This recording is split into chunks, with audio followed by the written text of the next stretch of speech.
Periyar Maniamma Institute of Science and Technology, Thanjavur. Choose who you want to be. AC 25 டிகிரிலேருந்து 27 degree வச்சுருந்தீங்கன்னா உங்களுக்கு உடம்புலையும் எந்த பிரச்சனையும் இருக்காது.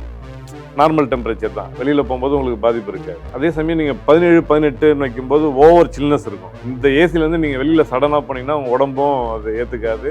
அதனால உடம்பே கொதிக்கும், ஒரு மாதிரி எரியும். ஏசி வந்து வெயில் காலத்தில் பார்த்தீங்கன்னா 25லேருந்து 27 டிகிரி மெயின்டைன் பண்ணலாம். இப்போ மழை நேரத்தில் வந்து நீங்கள் டெம்பரேச்சர் வந்து 22 டிகிரிலேருந்து 24 டிகிரி வச்சுக்கலாம். பழைய காலத்து ஏசிலாம் 20 வருஷம்லாம் யூஸ் பண்ணியிருப்பாங்க. ஒரு வீட்டில் வாங்கி போட்டு 20 வருஷம், நான் பார்த்து 25 வருஷம்லாம் வச்சுருந்தாங்க. அதுக்கு காரணம் என்னென்னா, அப்போ வந்து கரண்ட் பில் யாரும் பெருசாக பார்க்கல. அதோட தரம் தான். அப்போ என்னென்னா காப்பர் பைப்போட திக்னஸ்லாம் வந்து நல்லா அதிகமாக இருந்தது. இப்போ வந்து நாளாக கரண்ட் பில் அதிகமாகுதுன்னு எல்லாத்தையுமே ஆராய்ச்சி பண்ணி எல்லாத்தையும் தின்னா எடுத்துன்னு வந்துட்டாங்க. கரண்ட் பில் உடனே கூலிங் ஆகணும், கரண்ட் பில்லு கம்மியாகணும். இதுக்கேற்ற மாதிரி இப்போ தின்னா எடுத்துன்னு வந்துட்டாங்க. முதல்ல எனக்கு ஒரு விண்டோ ஏசியை தூக்குறதுனா கூட 3 பேர் தேவை. இப்போ ஒரே ஆள் கழட்டி இப்படி இறக்கி வச்சிடறாங்கல்ல.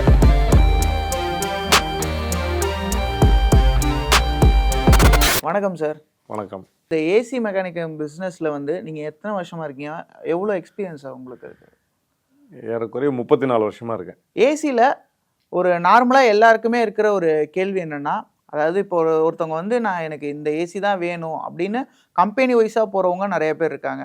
சிலருக்கு எனக்கு இவ்வளோ கூலிங் வேணும், இது வந்து மெயின்டெனன்ஸ் இவ்வளோ இருக்கணும், இந்த மாதிரி ஒவ்வொன்றும் இருக்கும்போது இப்போ உங்கள் ரூம் அளவில் ஆரம்பித்து எல்லாமே ஒரு விஷயம் தானே ஏசிங்கிறது. அவங்களுக்கு நீங்கள் ஒரு டீட்டெயில்டாக ஒன்று சொல்லணுன்னா எப்படி சொல்லுவீங்க? ஏசி முதல்ல தரமான ஏசியாக வாங்கணும். காசு பார்க்குறவங்க, காசு ஒரு வேளை அதிகமாக செலவு பண்ணுறவங்க வந்து அதுக்கு ஒரு பிராண்டு போகலாம். நார்மலான மிடில் கிளாஸாக வாங்கணும், மிடிலான ரேட்டில் வாங்கணுன்னா அதுக்கு ஒரு பிராண்டு போகலாம். நம்ம அதை பொறுத்து தான். ரூம் சைஸ் வந்து 10க்கு 10 அப்படின்னா 1 டன் போடலாம். 10க்கு 15, 10க்கு 18 அப்படின்னா 1.5 டன் போடலாம். 2.2 டன்னு ஒன்று இருக்குது, 2 டன் இருக்குது. அதெல்லாம் 300 ஸ்கொயர் ஃபீட்டுக்கு மேலே போகலாம். பிராண்டுன்றது வந்து ஓரளவுக்கு எல்லாமே ஈக்குவலாக தான் இருக்கும். ரேட் வைஸ் பார்த்தீங்கன்னா கொஞ்சம் கொஞ்சம் குவாலிட்டி மாறும். எல்லாருக்குமே ஒரு டவுட் இருக்குது, இந்த டன்னுன்னு சொல்கிறாங்களே ஏசியில், அது என்ன? ஒரு டன்னுன்றது ஏறக்குறைய 3400 கிலோ கேலரி. அது இங்கிலீஷில் வந்து பிடியூன்னு சொல்லுவாங்க. அதாவது 10க்கு 10க்கு இது சரியாக இருக்கும். இப்போது 10க்கு 15 அப்படின்னு வரும்போது பார்த்திங்கன்னா 5000 சொச்சம் வரும். அது மாதிரி மாறும். கிலோ கேலரின்றதும் இங்கிலீஷ் வார்த்தை தான், நம்ம சொல்கிறது வார்த்தையாக சொல்கிறது. டன்னுங்கிறது ஓகே சார். இப்போ ஒரு ஏசிங்கிறது வந்து எப்படி மெயின்டைன் பண்ணுறது? கரெக்டான மெயின்டெனன்ஸ்னால் என்ன சார்? கரெக்டான மெயின்டெனன்ஸ்னால் 2 மாதத்துக்கு ஒருக்க அவங்களோட யூசேஜை பொறுத்தது. ஒரு நாளைக்கு வந்து ரெகுலராக நைட்டு ஃபுல்லாக யூஸ் பண்ணுறாங்க அப்படின்னா மாதத்துக்கு ஒருக்க அந்த ஃபில்டரை மட்டும் எடுத்து நம்ம வீட்டிலேயே வாஷ் பண்ணி மாட்டலாம். அதுக்கு ஒரு ஏசி மெக்கானிக் தான் வரணும்னு அவசியம் கிடையாது. அப்படி பண்ணாலே உங்களுக்கு ஏசியில் வந்து பெரிய ஃபால்ட் வர்றதுக்கு வாய்ப்பு கம்மி, ரிப்பேர் வர்றதுக்கு வாய்ப்பு ரொம்ப கம்மி. வருஷத்துக்கு ஒருக்க ஜென்ரல் சர்வீஸ் பண்ணிக்கலாம். இந்த ஃபில்டரையும் தாண்டி அந்த காயில் அழுக்கு படியும். அது ஒரு மெக்கானிக் வந்தால் தான் அதை கழட்டி க்ளீன் பண்ணுறதுக்கு வசதியாக இருக்கும். வருஷத்துக்கு ஒருக்க, 2 வருஷத்துக்கு ஒருக்க மொத்த யூனிட்டையும் கழட்டி வாட்டர் வாஷ் பண்ணி திருப்பி மாட்டினீங்கன்னா அந்த ஏசியோட எஃபிஷியன்சி குறையவே குறையாது, அந்த ஏசி நல்லா இருக்க வரைக்கும். இன்னொரு விஷயம் என்னன்னா சார், கூலிங் வர மாட்டேங்குது, வெறும் காற்று மட்டும்தான் வருது. அது என்னவா இருக்கும்? அது மோடு தான் பிரச்சனையா? மோடும் பிரச்சனை. மோடு ஏதாவது தவறாக பண்ணிங்கனாலும் அந்த பிரச்சனை வரும். இன்னொன்று வந்து நிறைய பேர் வீட்டில் என்ன பண்ணுவாங்கன்னா, டெம்பரேச்சரை எடுத்துகிட்டு வந்து 18ல் வச்சுருவாங்க, இல்லை 16ல் வச்சுருவாங்க. அப்படி 16ல் வைக்கும்போது அந்த ரூம் டெம்பரேச்சர் வந்து 16 வரவே வராது, அச்சீவ் ஆகாது. அப்போ கண்டினியூவாக கம்ப்ரஸர் ஓடினே இருக்கும். கம்ப்ரஸர் ஓடும்போது என்னென்னா, கம்ப்ரஸருக்குள்ளே வந்து ஓவர்லோட் ரிலேன்னு ஒன்று வச்சுருப்பாங்க. அந்த ஓவர்லோட் ரிலே என்ன ஆகும்னா, ஓவர் ஹீட் ஆனதுனால ட்ரிப் ஆகிடும். கம்ப்ரஸரோட சேஃப்டிக்காண்டி கட் பண்ணிவிடும். அப்போ வெறும்னே ஃபேன் மட்டும் ஓடும் உள்ளே. அப்போ ஒரு 2 மணி நேரமாவது ஆகும் அந்த கம்ப்ரஸர் கூலாகி திரும்பவும் ஆன் ஆகிறதுக்கு. அதுக்குள்ளேயே நீங்கள் என்ன நினைப்பீங்கன்னா, என்னடா அது ஏசி கூலிங் நல்லா வந்துடுது, இப்போ வரலையே, என்ன கம்ப்ரஸர் ரிப்பேருன்ட்டு கம்பெனிக்காரனுக்கு ஃபோன் பண்ணுவீங்க. அதுக்குள்ளேயும் பார்த்தீங்கன்னா ஒரு 2 ஹவரில் திருப்பி ஆன் ஆகிடும். ஆன் ஆனதுக்கப்புறம் கூலிங் வந்துடும். அப்போ நீங்கள் இது ஒரு ரிப்பேராக நினைப்பீங்க. அது கம்ப்ளைண்ட் அது கிடையாது. நம்ம டெம்பரேச்சர் ஒழுங்காக கரெக்டான டெம்பரேச்சர், ரூமுக்கு ஏற்ற மாதிரி டெம்பரேச்சர் வைக்கணும். கரெக்டான ரூம் டெம்பரேச்சர் அப்படின்னா என்ன சார்? 25 degree sir. சரியான டெம்பரேச்சர்ன்றது 25 டிகிரிலேருந்து 27 டிகிரி வெயில் காலத்தில். அதில் மேனுவல்லே கொடுத்துருப்பாங்க.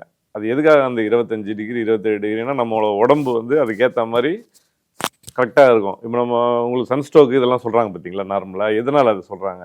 ஒரு வெயிலேருந்து திடீர்னு உள்ளே வரதும், உள்ளேருந்து திடீர்னு வெயிலுக்கு போகிறதும், அந்த டெம்பரேச்சர் சடனாக மாறும்போது உடம்புல பிரச்சனை வருது இல்லையா, அதே மாதிரி தான் இதுவும். ஏசி 25 டிகிரிலேருந்து 27 டிகிரி வச்சுருந்தீங்கன்னா உங்களுக்கு உடம்புலையும் எந்த பிரச்சனையும் இருக்காது. நார்மல் டெம்பரேச்சர் தான். வெளியில் போகும்போது உங்களுக்கு பாதிப்பு இருக்காது. அதே சமயம் நீங்கள் 17, 18 வைக்கும்போது ஓவர் சில்னஸ் இருக்கும். இந்த ஏசிலேருந்து நீங்கள் வெளியில் சடனாக போனீங்கன்னா உங்கள் உடம்பும் அது ஏற்றுக்காது. அதனால உடம்பே கொதிக்கும், ஒரு மாதிரி எரியும். அதான் காரணம். ஏசி வந்து வெயில் காலத்தில் பார்த்தீங்கன்னா 25லேருந்து 27 டிகிரி மெயின்டைன் பண்ணலாம்.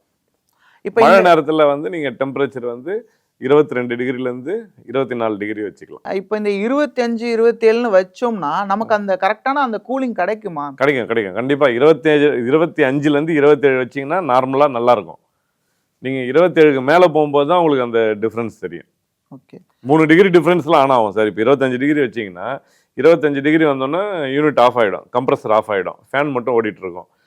28 போகும்போது திருப்பி கம்ப்ரஸர் ஆன் ஆகிடும், திருப்பி 25 டிகிரி வந்து ஆஃப் ஆகிடும். அப்போ கூலிங் நார்மலாக இருக்கும். நீங்கள் 28 வச்சிங்கன்னா 31 போனால் தான் திரும்ப வேணும். அப்போ தான் அந்த உங்களுக்கு ஃபீலிங் இருக்கும். என்னடா இது வேர்க்குது, ஏசி ஓடலையோன்ற ஃபீலிங் அப்போ தான் வரும். சில ஏசிலாம் பார்த்தீங்கன்னா சார் ரொம்ப ரன் ஆகிட்டே இருக்கும். அதாவது இஷ்டத்துக்கு போட்டு அடிப்பாங்க. மதியம் ஓடும், கிட்டத்தட்ட 24 ஹவர்ஸ் ஒரு வீட்டில் ஓடுன்னே வச்சுங்களேன். அதனுடைய லைஃப் ஸ்பேன் வந்து எவ்வளோ இருக்குன்னு சார்? சாதாரணமாக ஒரு ஏசி வாங்கி ஒரு 10 வருஷம் யூஸ் பண்ணுறோன்னு வச்சிங்களேன். நீங்கள் சொல்கிற மாதிரி யூஸ் பண்ணால் ஒரு 5 வருஷம் வரும், அவ்வளோதான்.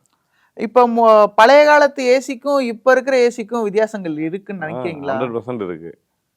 பழைய காலத்து ஏசிலாம் 20 வருஷம்லாம் யூஸ் பண்ணியிருப்பாங்க. ஒரு வீட்டில் வாங்கி போட்டு 20 வருஷம், நான் பார்த்து 25 வருஷம்லாம் வச்சுருந்தாங்க.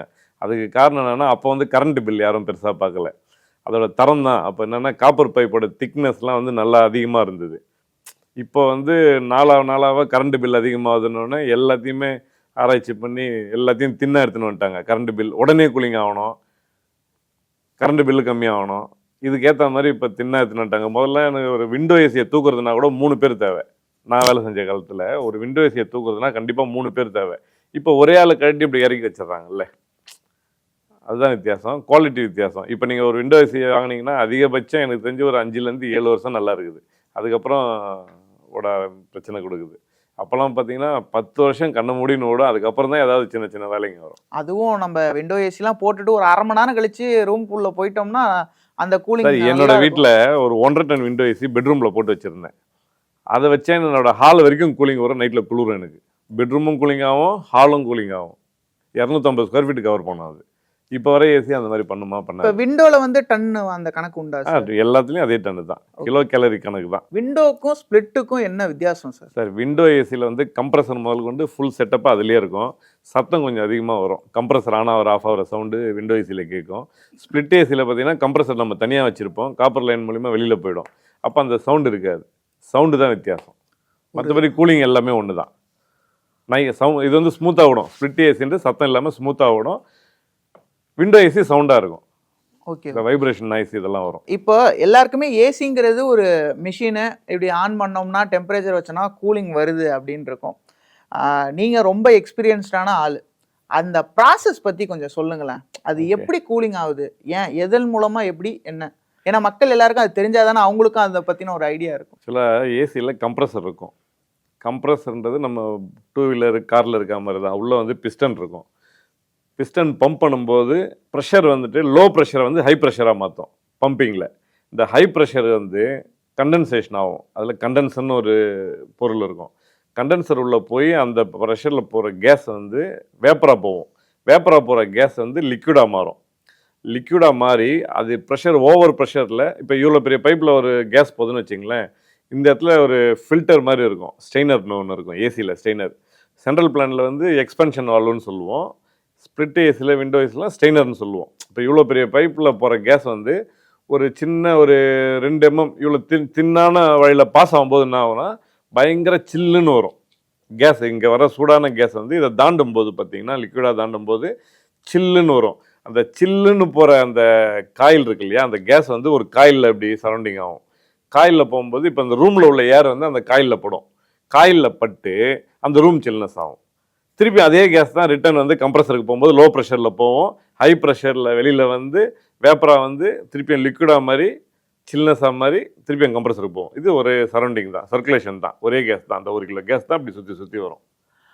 அதாவது அந்த காத்தே தான் சுத்தி சுத்தி அதுக்குள்ள அந்த கேஸ் தான், ஒரே கேஸ் தான், கீழே அதுக்குள்ளேயே ப்ரெஷரில் போயிட்டு போயிட்டு வெளில வரும். அதே தான் ஏசியும், ரூமில் உள்ள ஏசியும் அதே தான், காற்று அந்த ரூமில் உள்ள காற்று தான் சர்க்குலேஷன்லேயே இருக்க டெம்பரேச்சர் மாறினே இருக்கும். அது நமக்கு ஹெல்த் வைஸாக எதுவும் பாதிப்பு ஏற்படுத்தாதா சார்? அதெல்லாம் இல்லை. ஓகே. நமக்கு நோயாளிங்க ஒரே ரூமில் இருந்தால் தான் பாதிப்பு ஏற்படுத்தும். நம்ம வீட்டில் நம்ம தனியாக இருக்கணும், நம்ம காற்று தானே, வெளிக்காற்று உள்ளே வர மாதிரி கண்டிப்பாக இருக்கணும், இடம் ப்ரொவிஷன் இருக்கணும். ஃபுல் டைட்டு ஏர் டைட்டாக அடைக்கக்கூடாது. முதல்ல அந்த காலத்து ஏசிலாம் வந்து அதுக்கு ஒரு ப்ரொவிஷன் இருந்தது, விண்டோ ஏசியில் இருந்தது, சின்னதாக ஒரு ஓட்டை வச்சுருப்பாங்க வெளிக்காற்று உள்ளே வரா மாதிரி ஆக்சிஜனுக்காக. ஏன்னா இப்போ இருக்கிற ஏசி ரூம்ஸ்னு பார்த்தாலே டோர்ஸ் முத கொண்டுமே டைட், அது மாதிரி வைக்கிறது நல்லது இல்லை. அடியில் ஓப்பன் இருந்ததுனாக்கா நமக்கு நல்லது, ஆக்சிஜன் உள்ள வர்றதுக்கு. நீங்க பார்த்துருப்பீங்க நடுவில் ஏசி கேஸ் லீக் ஆகி மூச்சு திணறி இறந்துட்டாங்கன்னு. அது அந்த கார்ல நிறைய நடக்கும். நைட்டு சில பேர்லாம் என்ன பண்ணுவாங்கன்னா ஏசியை போட்டு அப்படியே தூங்கிடுவாங்க. அப்போ ஆக்சிஜனே உள்ள இருக்காது, இல்லை சுத்தமா இருக்காது. வீட்டுக்குள்ள என்னன்னா கேஸ் உள் பக்கம் லீக் ஆயிடுச்சுன்னா நம்ம ஆக்சிஜன் குறைஞ்சிடுது இல்லை, அதனால செத்துட்டாங்கன்றது கணக்கு. அதனால பாதிப்புன்றதை விட ஆக்சிஜன் இல்லாத இடத்துல நம்ம சுவாசிக்கும் போது மூச்சு திணறல் வரதானே செய்யும். நான் ஒரு உதாரணத்துக்கு சொல்றேன், 1 டன் ஏசி ஒரு 900 வாட்ஸ் எடுக்குதுன்னு வச்சுங்க. இந்த வருஷம் வந்து அவங்க கம்பெனியும் ஆராய்ச்சி பண்ணி இந்த ஏசி வந்து 900 வாட்ஸ் எடுக்கும் அப்படின்னு சொல்லி கொடுக்குறாங்க. இது வந்து ஸ்டார் ரேட்டிங் வந்து 3 ஸ்டார்னு போட்டிருப்பாங்க. இதை வாங்குவோம்.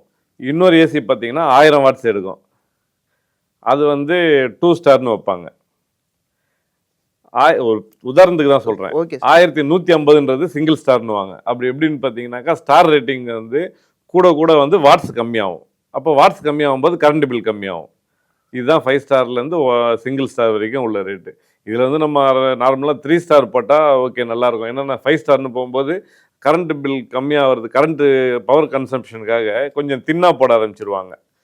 அது வந்து அந்த அளவுக்கு லீக்கேஜ் இருக்கும் தானே, லீக்கேஜ் வர்றதுக்கு நிறைய வாய்ப்பு இருக்குது. நான் அந்த மாதிரி எக்ஸ்பீரியன்ஸ்லாம் பார்த்துருக்கேன். இப்போ என் ஃப்ரெண்ட்ஸும் சிலர் என்ன பண்ணுவாங்க, எனக்கு 5 ஸ்டார் தான் வேணும்னு கேட்டு வாங்கியிருக்காங்க. அவங்க என்கிட்ட பேசியிருக்காங்க.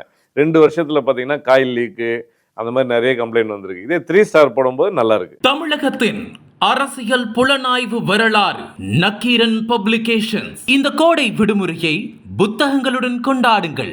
உலக புத்தக தினம் மற்றும் கோடை காலத்தை முன்னிட்டு ஏப்ரல் 23 முதல் மே 30 வரை நக்கீரன் வெளியீடுகளான அனைத்து நூல்களுக்கும் 25% சிறப்பு தள்ளுபடி. புத்தகங்களால் கோடையை கொண்டாடுவோம்.